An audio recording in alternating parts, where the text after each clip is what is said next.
After the end of World War II, Germany was split in half. West Germany, run by the Americans, and East Germany, run by the Russians. The East, also known as the German Democratic Republic or the GDR, was kept under very tight surveillance. If you were to make one wrong move, you knew that interrogation, torture, wrongful incarceration, and possibly death was in your future. The prison Hohenschönhausen, located just outside of Berlin, was the headquarters for these terrors. One of the many men who passed through its walls was Arno Drefke. In 1953, he was taken by the secret police for economic and military espionage. He was smuggling a pamphlet from West Germany into the GDR about the economic disparities between the two sides of the country. He was 19. That was the worst time. This little cell here was isolated with no one to speak to except the interrogator. I was completely closed off from the outside world. No other prisoner to see, no letter, no book, newspaper, no book. This was the reality for the estimated 250,000 people who passed through a Stasi prison during their control.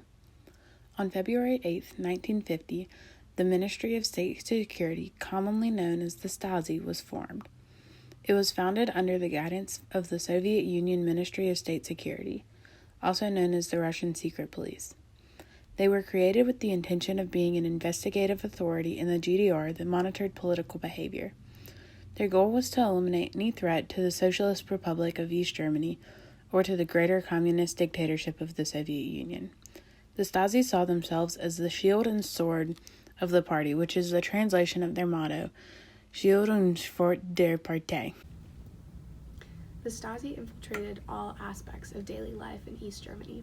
It was estimated that by the 1980s, 1 out of 7 citizens in East Germany was part of the Stasi. The Stasi knew almost everything about every person who lived in the GDR. At its peak, they had around 91,000 employees. At one time, more than 1 in every 3 German citizens were under suspicion or surveillance. By the end of their command, they had collected over 6 million profiles on German citizens who were suspected as threats to the communist movement. Even though millions of files were destroyed, the reunified Germany still recovered hundreds of millions of files, 39 million index cards, 1.75 million photos, 2,800 reels of film, and 28,400 audio recordings. When laid out, their files would cover an estimated 69 square miles. The Stasi's tentacles probed every aspect of life. Full-time officers were posted to all major industrial plants. Without exception, one tenant in every building was designated as a watchdog. In turn, the police officer was the Stasi's man. If a relative or friend came to stay overnight, it was reported. Schools, universities, and hospitals were infiltrated from top to bottom. Doctors, lawyers, journalists, writers, actors, and sports figures were co-opted by Stasi officers, as were waiters and hotel personnel. Tapping about 100,000 telephone lines in East Germany and West Berlin around the clock was the job of 2,000 officers. Churchmen, including high officials of both Protestant and Catholic denominations, were recruited en masse as secret informants. Their offices and confessionals were infested with eavesdropping devices. Once an individual was blacklisted, they were stalked until the Stasi gave a rationale, legitimate or not, to imprison them. People were seized from their homes in the middle of the night. Some were drugged and kidnapped. Some were put in pitch-dark vans that drove around for hours in order to ensure that they didn't know where they were going. This was the beginning of their mental torture. Once they crossed through the prison gates, the torture only became more horrifying.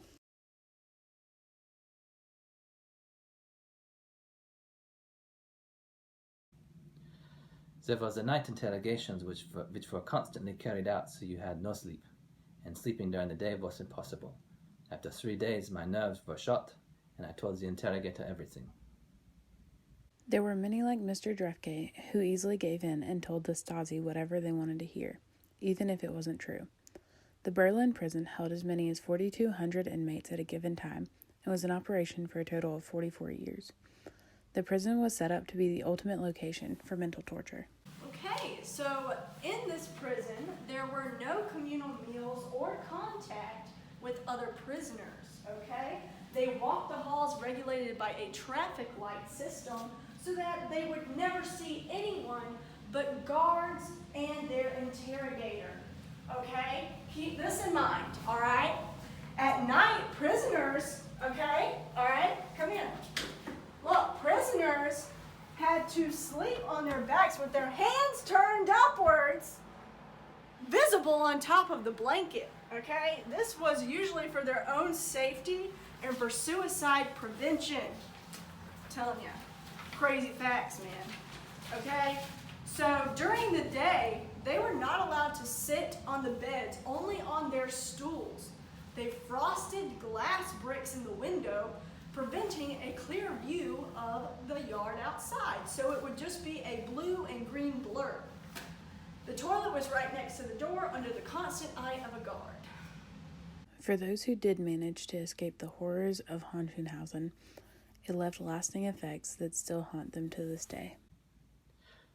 1992 was the first time I was here. It was the first time I was here again, as it was open to the public. I drove here with my wife, but then I took a turn for the worse. I had nightmares at night that they were arresting me again. I had screaming fits, and my wife often had to wake me up.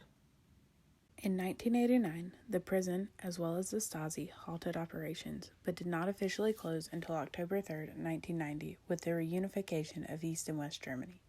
The fall of the GDR came along with the fall of the Soviet Union. Their reign solely depended on the preservation of the Soviet Union. The collapse of the Berlin Wall was echoed throughout the world as a symbol of the end of the Cold War. The reunification process of Germany began at midnight on November 10, 1989, when citizens of the GDR were free to cross the country's borders for the first time in almost 50 years. The West knew of the horrors occurring in East Germany, particularly because many people risked their lives to smuggle information across the border. The Stasi was causing chaos to an extent that made it nearly impossible to overlook. One could argue the Soviet Union was inflicting such major pandemonium across Europe that its fall was inevitable. The possibility of the GDR's continuation of these covert operations might have been possible had they not been so extensive and conspicuous.